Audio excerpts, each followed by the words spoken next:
Nobody told you that walking could literally save your life. Most people completely underestimate what daily walking does to them. You spend money on gym memberships you barely ever use. You buy supplements, gadgets, and programs that promise incredible results. But the most powerful health tool you have costs nothing. It requires no equipment, no trainer, and no special skill. I have worked as an emergency doctor for nearly 10. Every single shift, I see what happens when people stop. The patients who walk regularly recover faster after every procedure. They leave the hospital sooner and with fewer serious complications. They stay independent longer, sharp longer, and alive longer too. Movement is one of the most powerful predictors of longevity. I am only 33 and thought this did not apply. Then we got a golden Labrador puppy, named him Mango. He was tiny at first, needing only short, gentle walks. But as Mango grew bigger, his energy grew enormously too. Soon we were walking 3 times daily, every single day. Morning walks, afternoon walks, evening walks became our new normal. Within weeks, I started noticing changes in my own body. My baseline fitness improved without any deliberate effort at all. My legs became noticeably stronger from the hills near home. My mood shifted in a way I had not expected. The brain fog that followed night shifts started clearing faster. My sugar cravings, which used to control me, became manageable. I was not trying to get healthier. It just. That is the quiet power of consistent daily walking done. Today I want to walk you through 9 remarkable changes. These are changes that consistently appear in the scientific research. We will cover your heart, blood pressure, and blood sugar. We will talk about your kidneys, your liver, your joints. Think about the last time you truly committed to health. Most people wait for a crisis before they actually moving. The emergency department is full of people who waited long. Every patient I see wishes they had started walking earlier. The irony is that the solution was always completely already. We will cover muscle loss, mental health, and lifespan itself. And at the very end, I will give you A. Most health videos skip the practical part, but I will. So let us start with number 1, your cardiovascular health. The evidence on walking and heart disease is incredibly robust. A massive meta-analysis collected data from over 400,000. It was published in the European Journal of Preventive Cardiology. The finding was clear. Walking significantly reduces cardiovascular mortality. The more steps people took, the lower their heart risk. Benefits plateaued somewhere between 7 and 10,000 steps each. What is happening inside your body when you walk regularly? Your endothelial function improves. That is the lining of. Healthier vessel linings mean less stiffness and better blood flow. Your resting blood pressure drops across weeks of consistent walking. Your lipid profile shifts toward the protective, healthy direction gradually. Systemic inflammation, which drives most chronic disease, begins to fall. Walking addresses all of these cardiovascular risk factors simultaneously. The Nurses' Health Study followed 72,000 women over 8. Women who walked briskly 3 hours weekly cut heart attack. They had a 35% lower risk than sedentary women. Walking works on your body in dozens of simultaneous daily. No single pill addresses cardiovascular risk and blood sugar mood. Walking does all of that and more every single time. Science keeps confirming what our grandparents already knew intuitively: movement.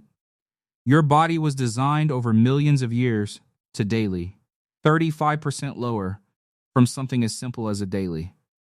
That number should genuinely stop you from skipping tomorrow's walk. Now, number 2 is about your blood pressure specifically today. Hypertension is one of the most common things I treat. I would estimate over half my patients have dangerous blood. Blood pressure above 140 systolic is already in dangerous territory. The scary part is that it causes damage completely silently. For years, your blood vessels are being slowly worn down. That damage becomes heart attacks, strokes, and kidney failure later. A study published in the Journal of Hypertension examined walking. It found average reductions of 3 to 4 millimeters of. That is the reduction in systolic blood pressure from walking. 3 points might sound modest, but in population terms a 3-point population reduction corresponds to dramatically fewer strokes annually for people with early stage 1 hypertension below 140 systolic. That reduction from lifestyle alone can delay or prevent medication. Your doctor might not mention this, but the research is. Walking is a legitimate blood pressure intervention that costs you. Number 3 is about blood sugar, and this one surprises. Every single time you walk, your leg muscles start contracting. Those contracting muscles take up glucose directly from your bloodstream. This pathway works partially independent of insulin, which is significant. The muscle contraction itself pushes glucose into cells without insulin. A study in diabetes care examined timing of walking after. 3 15-minute walks after meals beat one 45-minute walk clearly. Sitting for hours daily is evolutionarily brand new and unnatural. Your cardiovascular system expects regular, low-intensity movement to function always. When it does not get that movement, it starts to. The arteries stiffen, the blood pressure climbs, inflammation quietly hold. All of that reverses when you simply start walking consistently. The shorter post-meal walks reduced 24-hour glucose levels more effectively. This means when you walk matters just as much as. A 10-minute stroll after dinner is not just a nice. It is one of the most effective glucose control tools. 40% of people watching this are insulin resistant or. That number comes from population-level metabolic health data we already. For those people, consistent post-meal walking is genuinely transformative over. Lower post-meal glucose means lower average insulin levels day after. Lower insulin means less glycation damage to your blood vessels. Less glycation means slower aging of every tissue in your. This costs nothing and has zero side effects whatsoever. None. Number 4 is about your kidneys, which many of you. A large study followed over 6,000 people with kidney. Those who walked regularly had significantly lower rates of kidney. This held true even after controlling for age, diet, and. The mechanisms behind this are indirect, but they are absolutely. Walking reduces your blood pressure, which reduces glomerular filtration pressure. The glomerulus is the tiny filtering unit deep inside each. Less pressure on those units means slower cumulative damage over. Walking also improves insulin sensitivity, which reduces blood sugar over. High blood sugar is one of the primary drivers of. Reducing it through walking protects your kidneys in a very. Systemic inflammation is also lowered by walking, and that matters. Inflammation is an independent driver of chronic kidney disease progression. All 3 of these benefits happen simultaneously from a single. Blood pressure responds to walking faster than most people expect. Some patients see meaningful changes within just 2 weeks. That is before any weight loss has even had time. The walking itself is doing the work independent of scale. Your kidneys filter around 200 liters of blood every. You cannot buy a drug that does all 3 things. Number 5 is about your liver. And this one surprises. Non-alcoholic fatty liver disease affects somewhere between 25 and 30. Most of those people have no symptoms and no idea. Fat slowly accumulates in liver cells, causing no obvious signs. Over years, it can progress to inflammation, scarring, and eventually. A systematic review in the Journal of Hepatology examined exercise. It found that moderate intensity walking significantly reduced liver fat. Crucially, this happened even in the absence of significant weight. The liver benefits are not simply about losing weight through. The movement itself directly changes how your liver processes, and regular walking increases the rate at which your liver burns. It also reduces the flow of free fatty acids from, and it improves insulin sensitivity, which lowers fat-producing signaling in. Your liver is quietly working every moment to keep you. Walking is one of the kindest things you can do. Number 6 is about your joints, and this one matters. Most people believe walking will wear their joints down over. If you have knee pain or arthritis, you might avoid. The evidence actually says the exact opposite of what most. Cartilage, the cushioning tissue inside your joints, has no blood. The only way nutrients reach cartilage is through the joint. That fluid only circulates when the joint is actively moving. Joints that stop moving become stiffer, drier, and more prone. The Osteoarthritis Initiative followed thousands of people with knee arthritis. Those who walked regularly reported less pain and better function. They lost less mobility than the sedentary group across every. Walking also strengthens the muscles surrounding your most vulnerable joints. Your quadriceps, glutes, and hip stabilizers all get stronger from. Stronger surrounding muscles act like shock absorbers protecting the joint. They do this under enormous pressure for your entire head.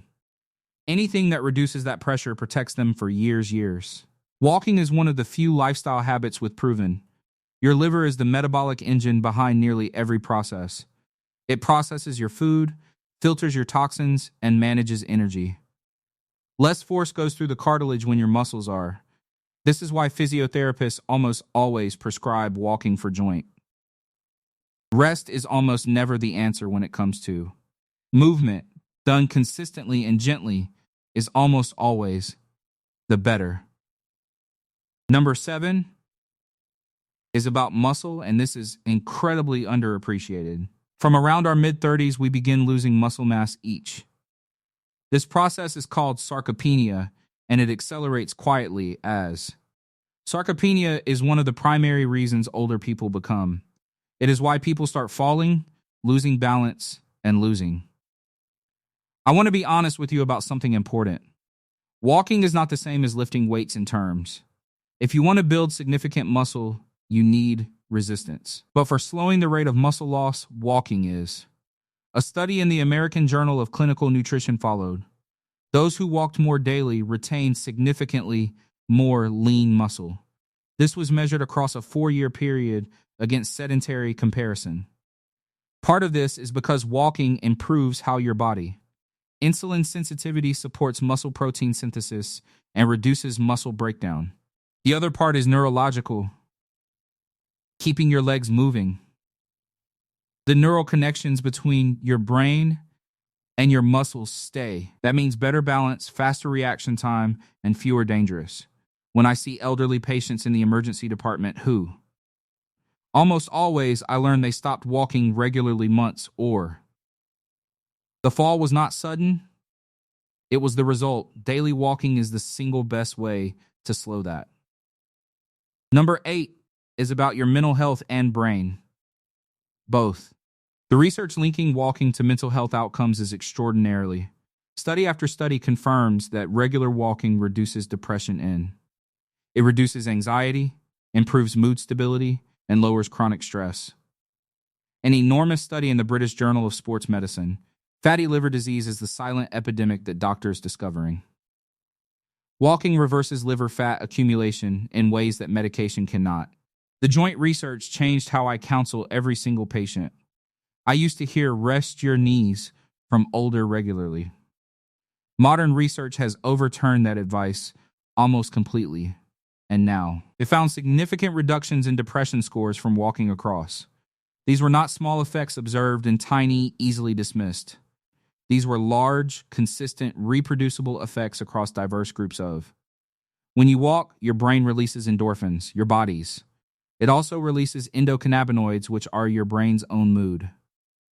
Cortisol, your primary stress hormone, measurably drops during and after. Something else happens that most people have never heard about. Walking increases a compound called brain-derived neurotrophic factor, or BDNF. Think of BDNF as fertilizer for the neurons inside your. It helps existing brain cells survive longer and new ones. Higher BDNF levels correlate with better memory and sharper cognitive. They also correlate with a meaningfully lower risk of developing. The Framingham Heart Study is one of the longest running. It found that people who moved more had significantly lower. When I got Mango, I did not expect the mental. I expected to get fitter legs, maybe lose a bit. What I got instead was a steadier, calmer, clearer mind. Night shifts felt more manageable when I was walking 3. My tolerance for stress improved in a way I genuinely. That is the mood benefit that sounds like a cliche. Number 9 is the simplest and the most important of. When you add up all these benefits together, you simply. A study published in JAMA Internal Medicine followed nearly 5. Those walking around 7,500 steps daily. Their all-cause mortality was dramatically lower than those walking 2. All-cause mortality means death from any reason, not just heart. The remarkable thing is that the benefits leveled off around. You do not need to walk 15 or 20,000. 7,500 is achievable for almost any. That is roughly 5 to 6 kilometers depending on your. Gentle daily movement is medicine for cartilage and the tissue. Sarcopenia is the muscle loss epidemic that nobody talks about. By 60, most inactive adults have lost alarming amounts of. That lost muscle does not come back easily without effort. Walking slows the loss and keeps your movement patterns sharp. It is about 60 to 90 minutes of total walking. This is not a grueling target. It is a. Human beings evolved to walk, and our bodies reward us. Now I want to give you the practical framework because knowing all of this information alone will not make. Step 1 is to figure out exactly where you currently. How many steps are you averaging right now on A? Your smartphone almost certainly tracks this automatically in the background. Open your health app and look at your average from. If you do not have that data, get a cheap.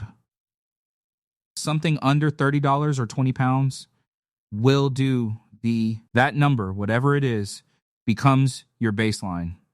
Do not judge it. Do not feel bad about it. It is simply information, and information is where all real. If you are currently under 3,000 steps each day, your only goal for the next 2 weeks is strikingly. Add 1 10 to 15-minute walk to your day. That is it. 1 walk, once a day, every. Do not try to overhaul your entire routine in A. The evidence supports starting small and building the habit gradually. After 2 weeks, that walk should feel completely normal, and it should no longer feel like effort or something you. At that point, you add a second walk, ideally after. Remember the blood sugar research we talked about earlier in. Even 10 minutes of walking after eating makes it measurable. After another 2 weeks, you add a third walk too. You are now walking morning, midday, or afternoon and after. By this point, 7,000 to 8,000 steps each day. That is the target range that the research consistently points. 7,000 to 8,000 steps per day for the vast. Depression and anxiety are the hidden epidemic inside every population. Medication helps many people, but it is rarely the answer. Walking is now classified as a first-line treatment for mild. BNF is the compound that makes your brain grow resilient. It is released during aerobic exercise, including brisk walking time. Now, what pace should you actually be walking at to? You want to be moving briskly enough that conversation feels. But singing out loud would be genuinely difficult at this. You are breathing a little harder than totally resting. But you could speak in full sentences, but a song would. That is the metabolic sweet spot for both cardiovascular and. It is called moderate intensity, and it is exactly where. Now, the most important thing I can possibly tell you. None of this works without consistency. And I mean that. One single walk will not change your blood vessels, brain. But 6 weeks of daily consistent walking absolutely will change. The research on habit formation shows us clearly how this. The first 2 weeks feel forced because you are building. The next 2 weeks start to feel easier as the. By 6 weeks, it has become a part of who. You stop thinking of it as exercise and start thinking. The simplest way to build consistency is to make it. Same time every day removes the decision fatigue that kills. A route you genuinely enjoy makes you far more likely. A walking partner dramatically increases your likelihood of showing up. A dog, if I am being completely honest, is even. Getting Mango was genuinely one of the best health decisions. Not because we planned it that way, but because he does not care if I am tired, stressed, or he needs his walk, and so it turns out that higher BDNF literally changes the structure of your brain months. The hippocampus, your memory center, grows measurably with regular movement. Living longer is the natural outcome when all these improve. That is the thing about walking, it does not. It asks for 30 to 60 minutes of your day. In return, it gives you a stronger heart, lower blood. It gives you a healthier liver, better joints, and preserved. It gives you a sharper brain, a steadier mood, and more years to spend with the people and the things. That is not a small return on a 30-minute daily. That is genuinely one of the best trades available to. So take your baseline, add one walk, repeat it until. Then build from there, slowly and without pressure, week by. Your future self, the one who is still walking, is counting on the decision you make starting tomorrow morning.